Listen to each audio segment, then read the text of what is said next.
Somewhere between 2 in the morning and sunrise, 7 different things broke at the same time. One of them set a nuclear reactor on fire.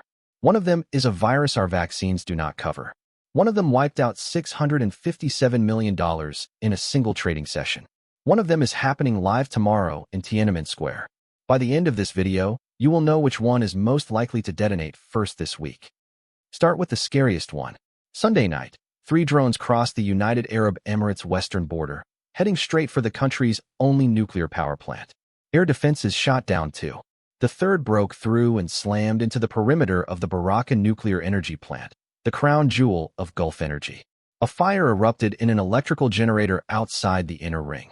Sirens, smoke, and for a few minutes, the unthinkable felt possible.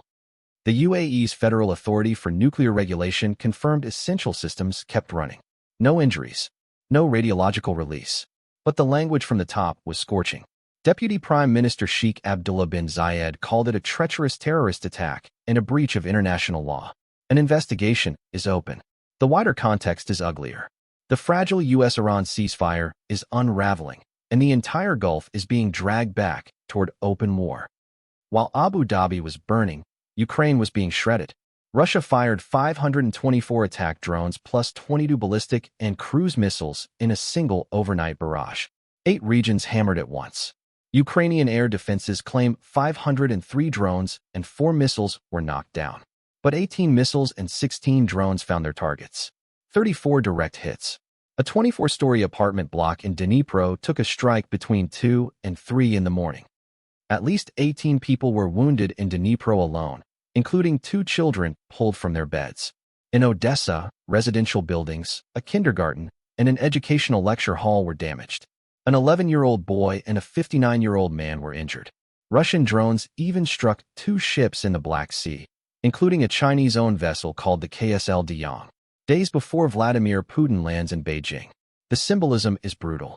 The body count is very real. Now flip to Africa, where something far quieter and possibly far deadlier slipped into the headlines. The World Health Organization declared the Ebola outbreak in the Democratic Republic of Congo and Uganda a public health emergency of international concern. The highest alert the WHO can issue. 8 confirmed cases. 246 suspected. Around 80 suspected deaths in DRC's Ituri province, across the health zones of Bunya, Rwampara, and Mungwalu. 2 more confirmed cases reached Uganda's capital. Here is the part that should make your stomach drop. This is not the familiar Zaire strain everyone trained on. It is the rare Bundibugyo strain. No approved vaccine. No approved treatment. 2 cases in Kampala had no apparent link to each other, but both individuals had traveled from the DRC. Translation: the chain is already moving.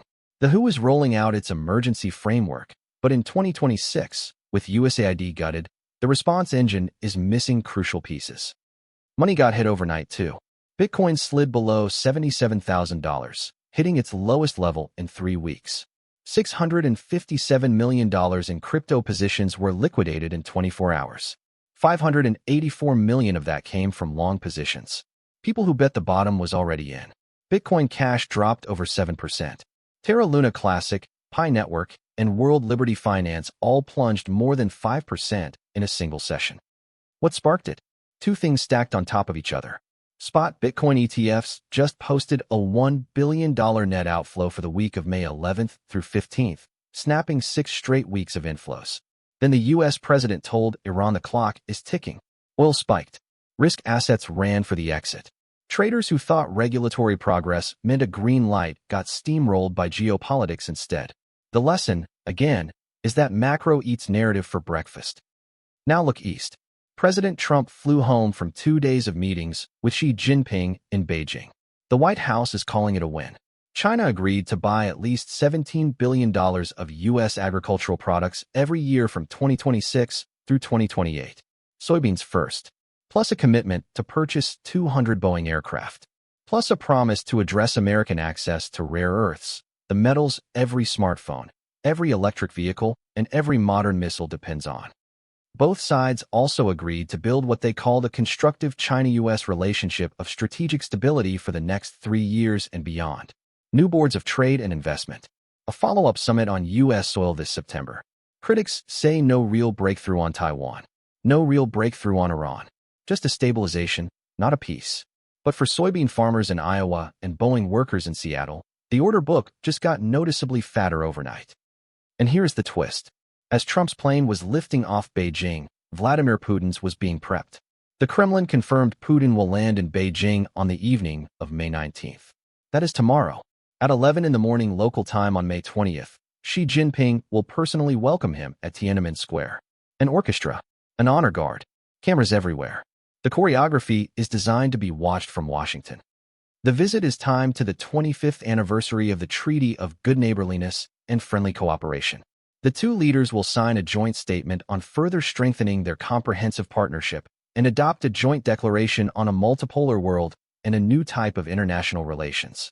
The Kremlin insists the timing has nothing to do with Trump. Nobody actually buys that. China is being asked to choose a side twice in one single week. Story 7 hits closer to home.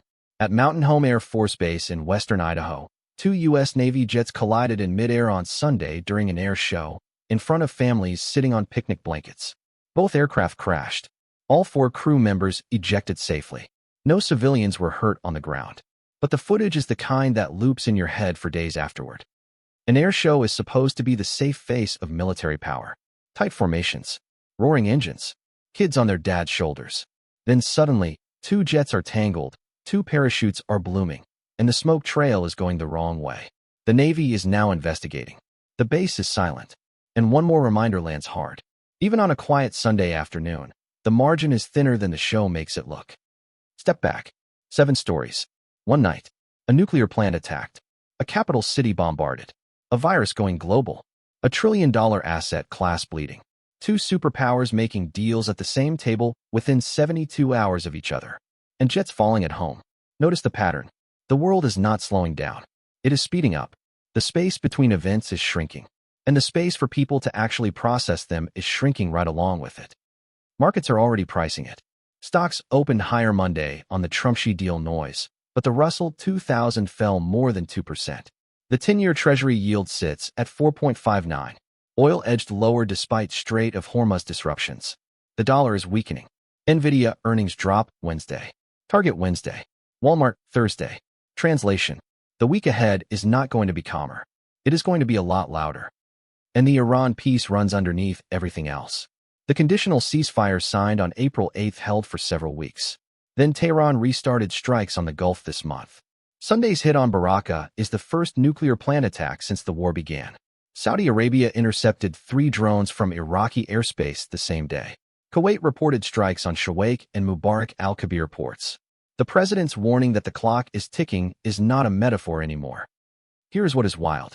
Most people will scroll past every one of these stories today. They will see a meme, a sports clip, maybe a thumbnail of a celebrity. And the 7 things that actually move the world in real time will get buried by the algorithm before lunch. That gap between what is happening and what we notice might be the most important story of all.